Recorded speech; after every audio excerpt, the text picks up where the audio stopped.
Indian ഭരണഘടനയിൽ വിദ്യാഭ്യാസ സംബന്ധിയായിട്ടുള്ള ആർട്ടിക്കിളുകൾ എന്നുള്ളൊരു കാര്യം എന്തൊക്കെയാണ് അതിൻ്റെ ഒരു കാറ്റഗറിയിൽ വരുന്നത് എന്നതിനെ പറ്റി ഇൻ്റർവ്യൂകളിൽ സ്ഥിരമായിട്ട് ചോദിച്ചു കണ്ടിട്ടുണ്ട്. അതുകൊണ്ട് തന്നെ അതിൻ്റെ ഒരു ചെറിയ വേർഷൻ നമ്മൾ മുൻപ് ഒരു വീഡിയോയിൽ ചെയ്തിട്ടുണ്ട്. 4 ഏറ്റവും ഇമ്പോർട്ടൻ്റ് ആയിട്ടുള്ള 5 ആർട്ടിക്കിൾസ് എടുത്തിട്ട് അതിനെ പറ്റിയിട്ട് ചെറിയൊരു വിവരണമാണ് അതിൽ നൽകിയിരുന്നത്. കാരണം അന്ന് ഞാൻ PSC ഇൻ്റർവ്യൂവിന് വേണ്ടി പ്രിപ്പയർ ചെയ്തുകൊണ്ടിരിക്കുന്ന ഒരു സമയമായിരുന്നു. അപ്പോൾ ഒരുപാട് വലിയ വീഡിയോ ആ സമയത്ത് എനിക്ക് ചെയ്യാൻ പറ്റിയിട്ടുണ്ടായിരുന്നില്ല. അപ്പോൾ പെട്ടെന്ന് ആ ഒരു ടോപ്പിക്ക് എല്ലാവരും ജസ്റ്റ് ഒന്ന് അറിഞ്ഞു വെക്കാൻ വേണ്ടിയിട്ട് നമ്മളൊരു വീഡിയോ ചെയ്തിട്ടുണ്ടായിരുന്നു. അതിൻ്റെ ഒരു ഇലാബറേറ്റഡ് ആയിട്ടുള്ളൊരു വേർഷനാണ് ഇന്ന് ചെയ്യുന്നത്. അത്യാവശ്യം വിശദമായിട്ട് നമ്മൾ പറയുന്നുണ്ട്. കാരണം അത്തരത്തിൽ വിശദമായിട്ട് ചോദിക്കുന്നുണ്ട് എന്ന് കണ്ടതുകൊണ്ടാണ് കുറച്ചുകൂടി നല്ല രീതിയിൽ ആ ഒരു ടോപ്പിക്കിനെ നിങ്ങൾക്ക് മനസ്സിലാക്കുന്ന വിധത്തിൽ പറഞ്ഞു തരാം എന്ന് ഞാൻ വിചാരിച്ചത്. ഏവർക്കും PSC ലൈഫ് ടോക്സിലേക്ക് സ്വാഗതം. നമ്മൾ ഇന്ത്യൻ ഭരണഘടനയിൽ വിദ്യാഭ്യാസത്തെ സംബന്ധിച്ച് ഏകദേശം 11 ആർട്ടിക്കിളോളം ഉണ്ട്. അത് നമ്മൾ അന്ന് ഒരു 5 6 ആർട്ടിക്കിൾ മാത്രമാണ് നമ്മൾ അന്ന് പറയുകയുണ്ടായിട്ടുള്ളത്. ആദ്യം നമുക്ക് ഇതിനെപ്പറ്റി പറയുമ്പോൾ നമ്മൾ അറിയേണ്ട ഒരു കാര്യം സ്റ്റേറ്റ് ലിസ്റ്റ് എന്താണ്, സെൻട്രൽ ലിസ്റ്റ് എന്താണ്, കൺകറന്റ് ലിസ്റ്റ് എന്താണ് എന്നുള്ളതാണ്. ഭരണഘടന കേന്ദ്രത്തിനും സംസ്ഥാനങ്ങൾക്കും വിവിധ ഭരണധർമ്മങ്ങൾ നിർവഹിക്കുന്നതിനെ സംബന്ധിച്ച് പ്രത്യേക അവകാശങ്ങൾ വേർതിരിച്ച് തന്നെ നൽകിയിട്ടുണ്ട്. നമ്മുടെ ഭരണഘടന ഫെഡറൽ സംവിധാനത്തിലാണ്. അതുകൊണ്ട് തന്നെ അധികാരങ്ങൾ കേന്ദ്രത്തിന് കുറച്ച്, സംസ്ഥാനത്തിന് കുറച്ച്, അതുപോലെ കേന്ദ്രവും സംസ്ഥാനവും ഒരുമിച്ച് ചേർന്ന് നിർവഹിക്കേണ്ട കടമകൾ, ഇങ്ങനെ 3 ആക്കിയിട്ടാണ് തിരിച്ചിട്ടുള്ളത്. ഇതിൽ ലിസ്റ്റ് 1, അതായത് കേന്ദ്രത്തിൽ പെട്ടത്, ഇതിൻ്റെ നിയമനിർമ്മാണമൊക്കെ കേന്ദ്രത്തിനെ ബേസ് ചെയ്തിട്ടായിരിക്കും ഉണ്ടായിരിക്കുക. ലിസ്റ്റ് 2 ആണെങ്കിലോ നിയമനിർമ്മാണം സംസ്ഥാനത്തിൻ്റെ അധികാരത്തിൻ്റെ പരിധിയിലാണ് പെടുക. ലിസ്റ്റ് 3 എന്ന് പറയുന്നത് ഇതിൽ സംസ്ഥാനത്തിനും കേന്ദ്രത്തിനും പ്രത്യേകം നിയമനിർമ്മാണം നടത്താം എന്നാണ് നമ്മുടെ ഒരു നമ്മളിപ്പോൾ ഫോളോ ചെയ്തു വരുന്ന ഒരു റൂള്. ഇപ്പോൾ ഇതിൽ വിദ്യാഭ്യാസം എന്ന് പറയുന്നത് ഏത് ലിസ്റ്റിലാണ്? ഒരുപാട് തവണ ചോദിച്ചിട്ടുള്ള ചോദ്യമാണ്. വിദ്യാഭ്യാസം കൺകറന്റ് ലിസ്റ്റ്, അതായത് 3ാമത്തെ ലിസ്റ്റിലാണ് ഉൾപ്പെടുന്നത്. ഭരണഘടന വിദ്യാഭ്യാസത്തെ ആദ്യം യൂണിയൻ ലിസ്റ്റിലാണ് ഉൾപ്പെടുത്തിയിരുന്നത്. എന്നാൽ 1976 42ാം ഭരണഘടനാ ഭേദഗതിയോടനുബന്ധിച്ചാണ് വിദ്യാഭ്യാസത്തെ കൺകറന്റ് ലിസ്റ്റിൽ ഉൾപ്പെടുത്താനായിട്ട് തീരുമാനമായത്. അതുപോലെ ഇനി നമുക്ക് ഇമ്പോർട്ടൻ്റ് ആയിട്ടുള്ള കുറച്ച് ആർട്ടിക്കിളുകൾ ഏതാന്ന് നോക്കാം. അപ്പം നമ്മൾ കൺകറന്റ് ലിസ്റ്റ് എന്നുള്ളതിലാണ് വിദ്യാഭ്യാസം വരുന്നത് എന്ന് ജസ്റ്റ് ഓർത്ത് വയ്ക്കുക. മറ്റൊരു കാര്യം എന്തായിരുന്നു? ഭരണഘടന എന്ന് പറയുന്നത് വിദ്യാഭ്യാസം ആദ്യം യൂണിയൻ ലിസ്റ്റ് എന്നുള്ളൊരു കാറ്റഗറിയിലാണ് ഉൾപ്പെടുത്തിയിരുന്നത്. 1976 42ാം ഭരണ ഭേദഗതിയോടനുബന്ധിച്ചാണ് വിദ്യാഭ്യാസം കൺകറന്റ് ലിസ്റ്റിൽ ഉൾപ്പെടാനായിട്ടുള്ള ഒരു സാഹചര്യം ഉണ്ടായത്. ഇമ്പോർട്ടൻ്റ് ആയിട്ടുള്ള ആദ്യത്തെ ആർട്ടിക്കിൾ 21A എന്നുള്ളതാണ്. 2002 86ാം ഭരണഘടനാ ഭേദഗതിയിലൂടെ മൗലികാവകാശങ്ങളിലെ പട്ടികയിൽ വിദ്യാഭ്യാസത്തിനുള്ള അവകാശം ഉൾപ്പെടുത്തി. അത് ആർട്ടിക്കിൾ 21A ഉൾപ്പെടുത്തിയിട്ടുള്ളത്.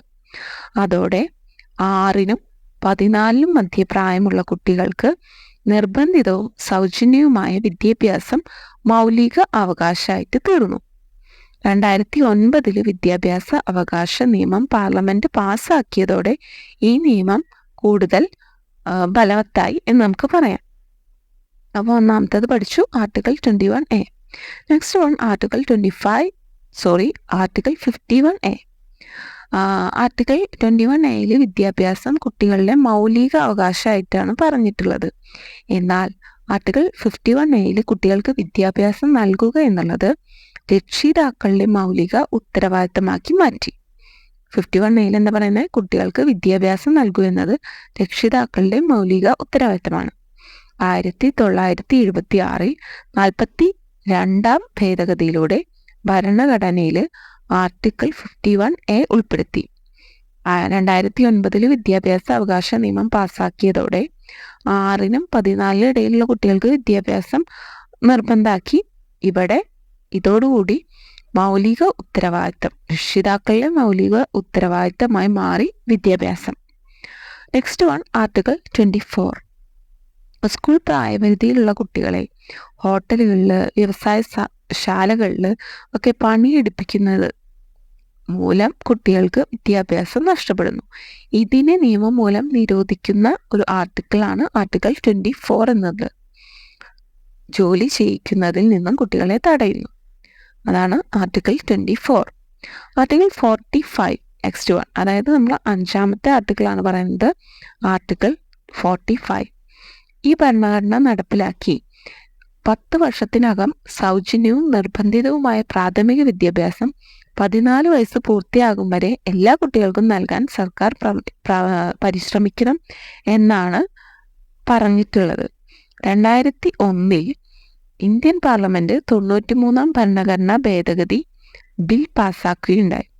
45-ാം വകുപ്പിന്മേലുള്ള ഭേദഗതി അനുസരിച്ച് എല്ലാ കുട്ടികൾക്കും 6 വയസ്സ് പൂർത്തിയാകും വരെ ശൈശവകാല ശ്രദ്ധ വിദ്യാഭ്യാസം നൽകാൻ സർക്കാർ ശ്രമിക്കേണ്ടതാണ്. ഇതാണ് ആർട്ടിക്കിൾ 45-ലൂടെ പറയുന്നത്. നമ്മുടെ അംഗനവാടികളൊക്കെ പ്രവർത്തിക്കുന്നത് ഇതിൻ്റെ ഒരു ബേസിസിലാണ്. തുടർന്ന് നമുക്ക് പറയാനുള്ളത് ആർട്ടിക്കിൾ 46 ആണ്. ആർട്ടിക്കിൾ 46-ൽ ഭരണഘടനയുടെ ഈ 46-ാം വകുപ്പ് ഇമ്പോർട്ടൻസ് കൊടുക്കുന്നത് പട്ടികജാതിക്കാരുടെയും പട്ടികവർഗക്കാരുടെയും വിദ്യാഭ്യാസപരവും സാമ്പത്തികവുമായിട്ടുള്ള ഒരു വികസനത്തിന് ഊന്നൽ നൽകുക എന്നുള്ളതാണ്. ഇതിൽ പറയുന്നുണ്ട്, സമൂഹത്തിലെ ദുർബലമായിട്ടുള്ള വിഭാഗത്തിൻ്റെ, പ്രത്യേകിച്ചും പട്ടികജാതി പട്ടികവർഗക്കാരുടെ വിദ്യാഭ്യാസപരവും സാമ്പത്തികവുമായ താല്പര്യങ്ങൾ ഉന്നമിപ്പിക്കുന്നതിൽ പ്രത്യേക ശ്രദ്ധ പുലർത്തുകയും അതിനു പുറമെ സാമൂഹികമായ അനീതി, എല്ലാ തരത്തിലുള്ള അനീതികളിൽ നിന്നും ചൂഷണങ്ങളിൽ നിന്നും അവരെ രക്ഷിക്കുകയും വേണം. ഈ ഒരു കൺസെപ്റ്റാണ് ആർട്ടിക്കിൾ 46 മുന്നോട്ട് വയ്ക്കുന്നത്. ഇതിൽ സാമ്പത്തികമായ മുന്നേറ്റം, വിദ്യാഭ്യാസപരമായ മുന്നേറ്റം എന്നിവയ്ക്ക് രണ്ടിനും ഒരേപോലെ ഇമ്പോർട്ടൻസ് നൽകുന്നുണ്ട്. പക്ഷെ ഈ ഒരു ആർട്ടിക്കിൾ 46 മുന്നോട്ട് വയ്ക്കുന്ന ആശയം ആർക്കു വേണ്ടിയിട്ടുള്ളതാണ്? പട്ടികജാതി വർഗക്കാരുടെയും പട്ടികവർഗക്കാരുടെയും ഉന്നമനത്തിന് വേണ്ടിയിട്ടുള്ളതാണ്. അതാണ് ഒരു വ്യത്യാസമുള്ളത്. മറ്റൊന്ന് ആർട്ടിക്കിൾ 29, 30 എന്നിവയാണ്. ഭരണഘടനയുടെ 29, 30 വകുപ്പുകൾ ഇവ സംയുക്തമായിട്ടാണ് പറയുന്നത്. ഒരു ഐഡിയ സംയുക്തമായിട്ടാണ് പറയുന്നത്. ഇതിൽ പറയുന്നത് ന്യൂനപക്ഷങ്ങൾക്ക് സാംസ്കാരികവും വിദ്യാഭ്യാസപരവുമായ അവകാശങ്ങൾ ഉറപ്പാക്കുക എന്നുള്ളതാണ്. അതിൽ മതപരമായിട്ടും സാംസ്കാരികവുമായി ബന്ധപ്പെട്ട അവരുടെ ഇഷ്ടത്തിനൊത്ത വിദ്യാഭ്യാസ സ്ഥാപനങ്ങൾ ആരംഭിക്കാനും അത് നടത്തിക്കൊണ്ടുപോകാനുള്ള ഒരു അവകാശം അവർക്ക് നൽകുന്നു. നമുക്കറിയാം, ഇപ്പോൾ നിലവിലുള്ള വിദ്യാഭ്യാസ സ്ഥാപനങ്ങൾ ഹിന്ദുക്കളുടെയും മുസ്ലിംസിൻ്റെയും ക്രിസ്ത്യൻസിൻ്റെയും എല്ലാം വിദ്യാഭ്യാസ സ്ഥാപനങ്ങൾ നിലനിൽക്കുന്നത് ഈ ഒരു ആർട്ടിക്കിളിൻ്റെ ബേസിസിലാണ്. ആർട്ടിക്കിൾ 29, 30. 29-ാം വകുപ്പിൽ പറയുന്ന കാര്യം, ഭാരതത്തിൻ്റെ അതിർത്തിക്കുള്ളിലോ അതിൻ്റെ ഏതെങ്കിലും ഭാഗത്തോ പാർക്കുന്ന സ്വന്തമായ ഒരു പ്രത്യേക ഭാഷയോ ലിപിയോ സംസ്കാരമോ ഉള്ള എല്ലാവർക്കും അത് സംരക്ഷിക്കാനുള്ള അവകാശം ഉണ്ടായിരിക്കും. രണ്ടാമതായി പറയുന്ന കാര്യം ആർട്ടിക്കിൾ 29-ലാണ് പറയുന്നത്, സർക്കാർ നടത്തുന്നതോ സർക്കാരിന് ധനസഹായം പറ്റുന്നതോ ആയ ഒരു വിദ്യാഭ്യാസ സ്ഥാപനത്തിന് മതം, വർഗം, ജാതി, ഭാഷ ഇവയിലൊന്നിൻ്റെ പേരിലും ഒരു ബുദ്ധിമുട്ട് ഒരു പൗരന് പ്രവേശനം നിഷേധിക്കാൻ ആകില്ല എന്ന് പറയുന്നു. ആർട്ടിക്കിൾ 30-ൽ പറയുന്നത്, മതത്തിൻ്റെയോ ഭാഷയുടെയോ അടിസ്ഥാനത്തിലുള്ള എല്ലാ ന്യൂനപക്ഷങ്ങൾക്കും അവർക്കിഷ്ടമുള്ള വിദ്യാഭ്യാസ സ്ഥാപനങ്ങൾ തുടങ്ങുകയും അവ പ്രവർത്തിപ്പിക്കാനുള്ള അവകാശം ഉണ്ടായിരിക്കുകയും ചെയ്യും. ഇതിനോട് ചേർന്ന് ഒരു കാര്യം കൂടി പറയുന്നുണ്ട്, മതത്തിൻ്റെയോ ഭാഷയുടെയോ അടിസ്ഥാനത്തിലുള്ള ന്യൂനപക്ഷം നടത്തുന്ന വിദ്യാഭ്യാസ സ്ഥാപനങ്ങളെ സർക്കാരിൽ നിന്നുള്ള ധനസഹായത്തിന്റെ കാര്യത്തിൽ മറ്റു സ്ഥാപനങ്ങളിൽ നിന്ന് വേറിട്ടു കാണാൻ പാടില്ല എന്ന്. ഇത്തരത്തിലുള്ള കാര്യങ്ങളാണ് ആർട്ടിക്കിൾ 29, 30. അതായത് ന്യൂനപക്ഷങ്ങൾക്ക് വിദ്യാഭ്യാസ സ്ഥാപനങ്ങൾ തുടങ്ങാനും അതുപോലെ തന്നെ എവർക്കും ഈ വിദ്യാഭ്യാസ സ്ഥാപനങ്ങളിൽ പ്രവേശനം ലഭ്യമാകാനും ഉള്ളൊരു അവകാശം നൽകിക്കൊണ്ടുള്ളൊരു ആർട്ടിക്കിൾസ് ആണ് ആർട്ടിക്കിൾ 29, 30 എന്നിവ. നെക്സ്റ്റ് വൺ ആർട്ടിക്കിൾ 28 ആർട്ടിക്കിൾ 28 1, 2, 3 ഇങ്ങനെ 3 എണ്ണാണ്ട്. അത് വിദ്യാഭ്യാസ സ്ഥാപനങ്ങളിൽ മതപഠനവും മതപരമായിട്ടുള്ള ആരാധനയും നടത്തുന്നതിനെ പറ്റിയിട്ടുള്ള ചർച്ച ചെയ്യുന്ന വകുപ്പുകളാണ്.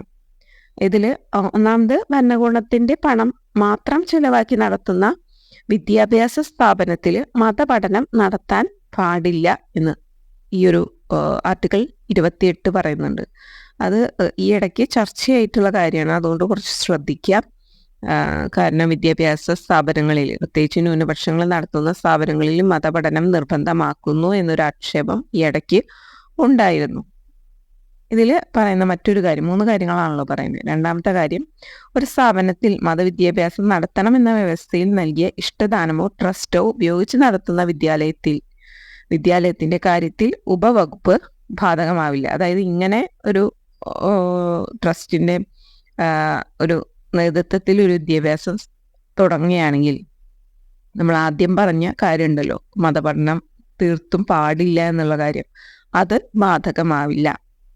മൂന്നാമതായിട്ട് പറയുന്നത്, ഭരണകൂടത്തിന്റെ അംഗീകാരമുള്ളതോ ഭരണകൂടത്തിന്റെ ധനസഹായം പറ്റുന്നതോ ആയ വിദ്യാലയത്തിൽ, ആ വിദ്യാലയത്തിൽ പഠിതാവിന് അയാൾ ഒരു മൈനർ അല്ലെങ്കിലോ രക്ഷകർത്താവിന്റെ അനുമതി ലഭിച്ചിട്ടില്ലെങ്കിലോ വിദ്യാലയത്തിൽ നടത്തുന്ന മതപഠനത്തിലോ അല്ലെങ്കിൽ ആ സ്ഥാപനത്തിലോ അതിനോട് അനുബന്ധിച്ച് നടത്തുന്ന മതപരമായിട്ടുള്ള ആരാധനയിലോ പങ്കെടുക്കണമെന്ന് നിർബന്ധിക്കാൻ ആകില്ല.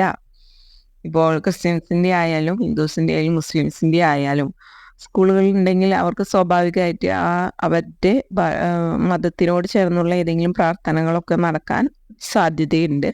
അപ്പോൾ കുട്ടികളെ അവിടെ നിർബന്ധിച്ച് പ്രാർത്ഥനയ്ക്ക് ഇരുത്താൻ പാടില്ല എന്നുള്ളൊരു കാര്യമാണ് ഈ മൂന്നാമതായിട്ട് ഈ ഒരു ആർട്ടിക്കിൾ 28 പറയുന്നത്. നെക്സ്റ്റ് വൺ ആർട്ടിക്കിൾ 15 അതുപോലെ ആർട്ടിക്കിൾ 16. ഈ 2 കാര്യങ്ങൾ കൂടി ഇമ്പോർട്ടൻ്റ് ആണ്. ഇതിൽ ഭരണഘടനയിൽ സ്ത്രീകൾക്ക് പുരുഷന്മാരുമായിട്ട് എല്ലാ കാര്യത്തിലും സമത്വം കൽപ്പിക്കുന്നുണ്ട്. അതാണ് ആർട്ടിക്കിൾ 15ഉം 16ഉം പറയുന്നത്. ഇതിൽ ആർട്ടിക്കിൾ 15 പറയുന്നുണ്ട്, ഭരണകൂടം ഒരു പൗരനോടും ലിംഗഭേദത്തിന്റെ മാത്രം അടിസ്ഥാനത്തിൽ വിവേചനം കാട്ടാൻ പാടില്ല. മറ്റൊന്ന്, ഭരണഘടന സ്ത്രീകൾക്ക് അവരുടെ വിദ്യാഭ്യാസത്തിനുൾപ്പെടെ പ്രത്യേക പരിഗണന നൽകുക എന്നുള്ളത് ഭരണകൂടത്തിന് ഒരു അധികാരമായിട്ട് നൽകാണ്. അല്ലെങ്കിൽ അവർക്ക് പുരുഷന്മാരെ പോലെ തന്നെ സ്ത്രീകൾക്കും ഒരേപോലെ വിദ്യാഭ്യാസം നൽകുക എന്നുള്ളതൊരു കടമയായിട്ട് മാറുന്നു. ആർട്ടിക്കിൾ 16 എല്ലാ പൗരന്മാർക്കും, പുരുഷന്മാർക്കും സ്ത്രീകൾക്കും ഭരണകൂടത്തിന്റെ നിയന്ത്രണത്തിലുള്ള തൊഴിലുകളിലും സ്ഥാപനങ്ങളിലേക്കുമുള്ള നിയമനങ്ങളിലും അവസര സമത്വം നൽകണം എന്നുള്ളൊരു കാര്യം പറയുന്നുണ്ട്. അതായത് ഇത്തരം സ്ഥാപനങ്ങളിൽ ടീച്ചേഴ്സിനെ വയ്ക്കുമ്പോൾ ഈക്വലി എല്ലാവർക്കും ഓപ്പർച്യൂണിറ്റി നൽകണം എന്നുള്ളതാണ് ആർട്ടിക്കിൾ 16 പറയുന്നത്. Next one article 350. വിവിധ മേഖലകളിൽ വസിക്കുന്ന ഭാരതീയർക്ക് സ്വന്തം ഭാഷകളും ഭാഷാഭേദങ്ങളുമുണ്ട്. അവരവരുടെ ഭാഷയിൽ നല്ല അറിവ് നേടിയില്ലെങ്കിൽ വിദ്യാഭ്യാസത്തിന്റെ പൂർണ്ണമായിട്ടുള്ള പ്രയോജനം കിട്ടില്ല. മാതൃഭാഷയുടെ പ്രാധാന്യം മനസ്സിലാക്കിയ ഭാരതത്തിന്റെ ഭരണഘടന ബോധന മാധ്യമം മാതൃഭാഷ ആക്കുക വഴി പ്രത്യേകിച്ചും പ്രാഥമിക ഘട്ടത്തിൽ അതിന്റെ വികസനത്തിന് വ്യവസ്ഥ ചെയ്തിരുന്നു. ഈ വകുപ്പ് ആർട്ടിക്കിൾ 350 പറയുന്നത്, ഭാഷ ന്യൂനപക്ഷത്തിൽ പെടുന്ന കുട്ടികൾക്ക് പ്രാഥമിക ഘട്ടത്തിൽ മാതൃഭാഷയിലൂടെ ബോധനം ലഭ്യമാക്കാനുള്ള സൗകര്യം എല്ലാ സംസ്ഥാനങ്ങളും ചെയ്യണം എന്നുള്ളതാണ്. അതൊരു കടമയായിട്ട് ഓരോ സംസ്ഥാനത്തിനെയും കടമയാക്കി എഴുതി ചേർത്തിട്ടുള്ളതാണ് ഈ ആർട്ടിക്കിൾ 350. Last one article 351.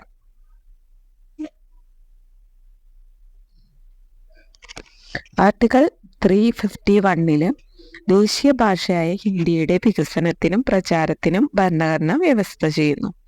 ദേശീയ ഭാഷയെ അതായത് ഹിന്ദിയെ പല സാംസ്കാരിക ഘടകങ്ങളും ഇടകലർന്ന ഭാരതത്തിലെ ബോധന മാധ്യമമാക്കാൻ നിർബന്ധപൂർവം ഇതിൽ അനുശാസിക്കുന്നുണ്ട്. അതിന് ഹിന്ദിയുടെ ഒരു ഇമ്പോർട്ടൻസ് നമ്മൾ നിലനിർത്തണം എന്നുള്ളൊരു കാര്യമാണ് ആർട്ടിക്കിൾ 351 പറയുന്നത്. ഇത്രയും ആർട്ടിക്കിൾസ് ആണ് നമ്മൾക്ക് ഏറ്റവും ഇമ്പോർട്ടൻ്റ് ആയിട്ട് പഠിക്കാനുള്ളത്. തീർച്ചയായിട്ടും ഇതിൽ നിന്നെല്ലാം ക്വസ്റ്റ്യൻസ് എത്തിയിട്ടുണ്ട്. ആർട്ടിക്കിൾ 351, ആർട്ടിക്കിൾ 15, അതുപോലെ ആർട്ടിക്കിൾ 16, ആർട്ടിക്കിൾ 28, 29, 30, ആർട്ടിക്കിൾ 24, 45, 51, അങ്ങനെ നമ്മൾ ഇപ്പോൾ പറഞ്ഞ എല്ലാ ആർട്ടിക്കിൾസും അതിൻ്റെ ഇമ്പോർട്ടൻസോട് കൂടിയിട്ട് നമ്മൾ നോട്ട് ചെയ്ത് വയ്ക്കുക, നമ്മൾ പറഞ്ഞ കാര്യങ്ങളൊക്കെ. കാരണം ഓരോ പോയിന്റും ഇമ്പോർട്ടൻ്റ് ആണ്, ചോദിച്ചിട്ടുള്ളതാണ്. തീർച്ചയായിട്ടും ഈ ഒരു വീഡിയോ നിങ്ങൾക്ക് യൂസ്ഫുൾ ആകും എന്ന് തന്നെ ഞാൻ വിശ്വസിക്കുന്നു. നന്ദി.